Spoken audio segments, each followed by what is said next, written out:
There we go. Live was tripping on me a little bit at first, y'all. Hey, oh my gosh. It has been forever.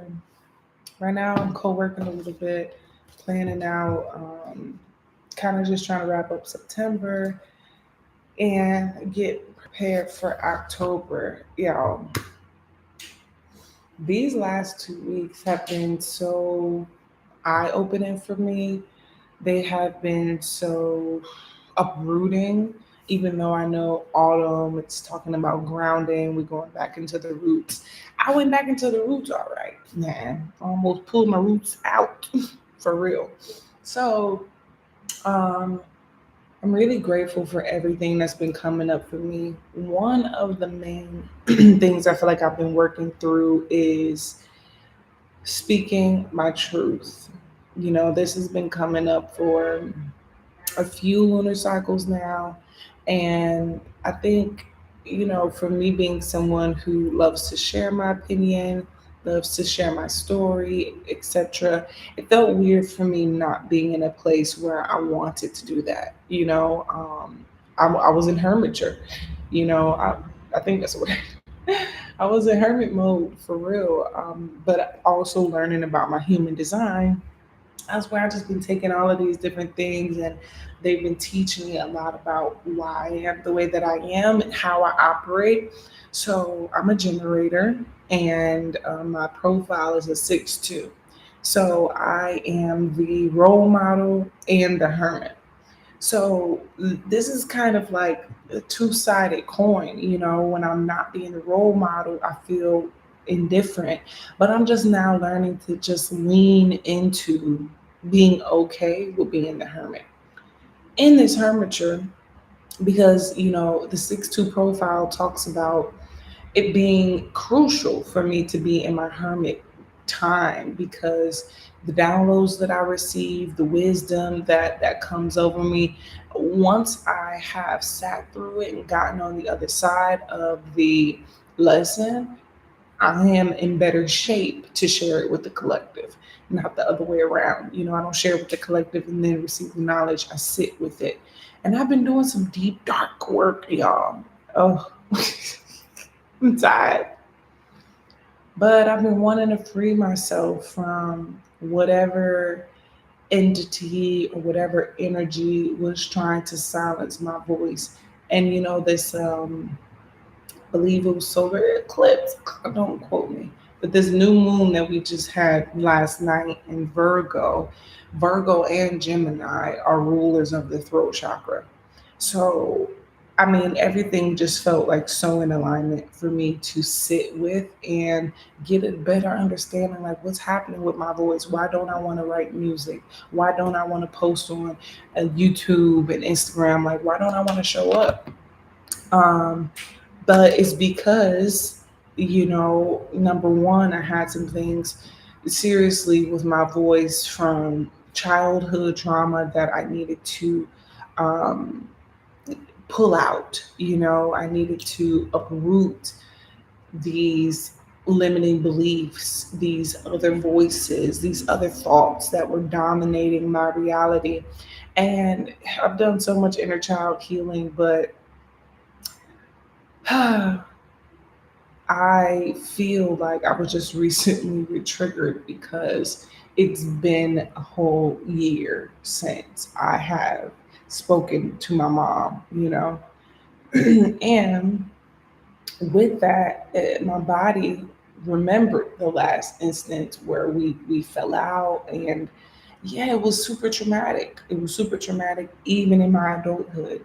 So I just had to sit with that, sit with the abandonment I felt, sit with the disappointment, and also sit with the limitations that were given to me that don't really belong to me.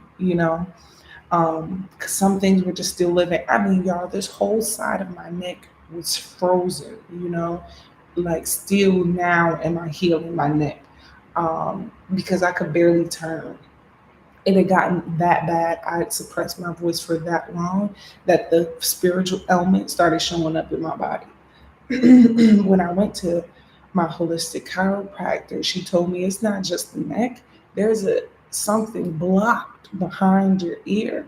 This part of the ear, or this part of the neck going up into the ear, talks about, is where shock is held first and foremost.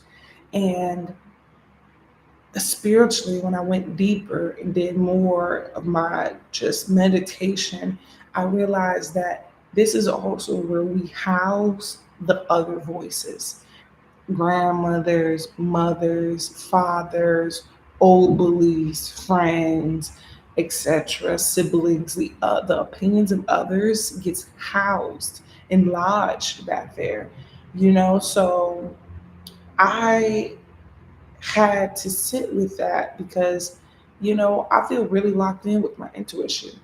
And you couldn't have told me that there was another voice living in my head, but the maternal voice, I mean, doesn't that kind of live on forever? Whatever your mother or your father told you when you were a child coming up, it affects you till this day, whether you believe it or not. So, um, yeah, I had to dig deep because I understand that no one is going to be a perfect parent. I'm not when it's my time. So I try not to ridicule, even though I've experienced a tremendous amount of pain from my maternal lineage. Um, I try not to ridicule. If anything, I try to seek some kind of compassion in the situation. But I'm realizing that because I tried to cover up all of the bad with the good, um, something got lodged in my subconscious mind that was still affecting me. And it was all of these limiting beliefs about my worth, about my impact. Like, am I really impacting people? Am I really helping people? Am I really enough? And that, I mean, all throughout my life caused me to be an overachiever, which I'm grateful for in a way, but I achieved, and it was never enough. Never in my childhood can I recall being told I wasn't enough, but not a lot of times can I also recall being told I was, you know? So, excuse me for the noise. We're here now in the present. I can't call my mom and be like, hey, you should have X, Y, and Z, or you need to do this for me now so I can heal. I am my parent now. I am parenting myself. And it's up to me to give myself that comfort and that gratification, so I'm not here out here seeking instant gratification so much. And in this journey, I also realized that I've been wearing some masks, some more than one. And one of the masks is agreeability, you know, in order to stay out of the mix and to stay out of trouble, etc., etc.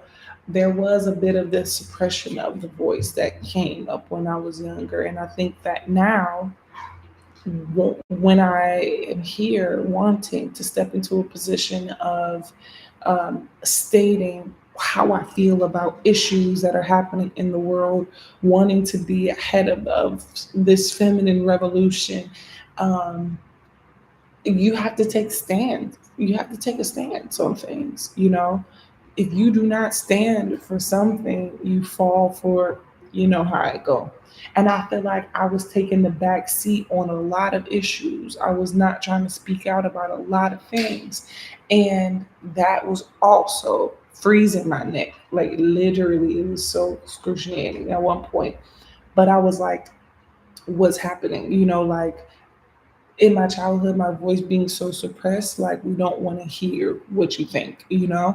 It started to carry over and started affecting me maybe last year after I had that incident re-come up with my mom. Hey, child, how are you, beautiful? Look at you speaking Spanish. I'm proud. Hola. Oh my gosh, I gotta go check out your channel as well. Thank you so much for tuning in. I have actually been watching some of your videos, but I need to get back in there and see you posted some more stuff.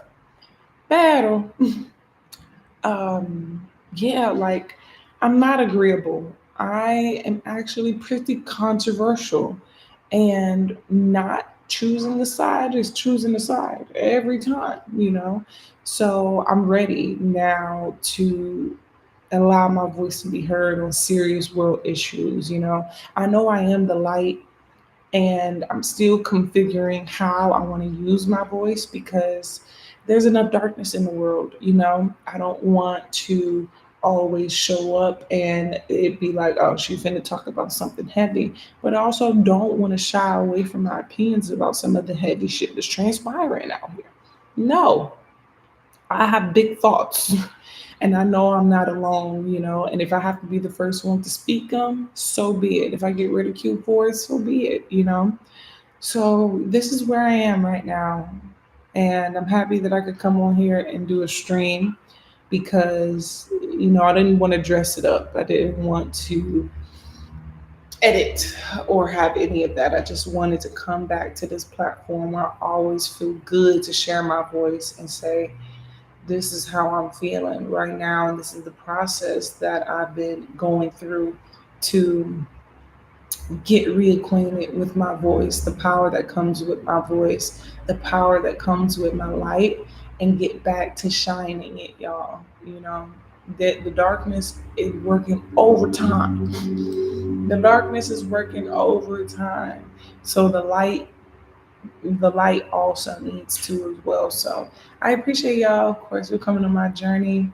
And I'll be posting some more content soon.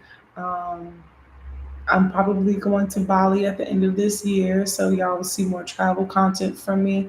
But even outside of that, I want y'all to be able to get in the mind of Sage Monroe more and understand where I am so we can understand, you know, are we in alignment? You know, there's no way for you to know that if I don't speak out about how I feel about things. So I'm excited.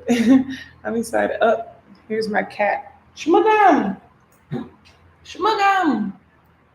Oh, say hi to Shmagam.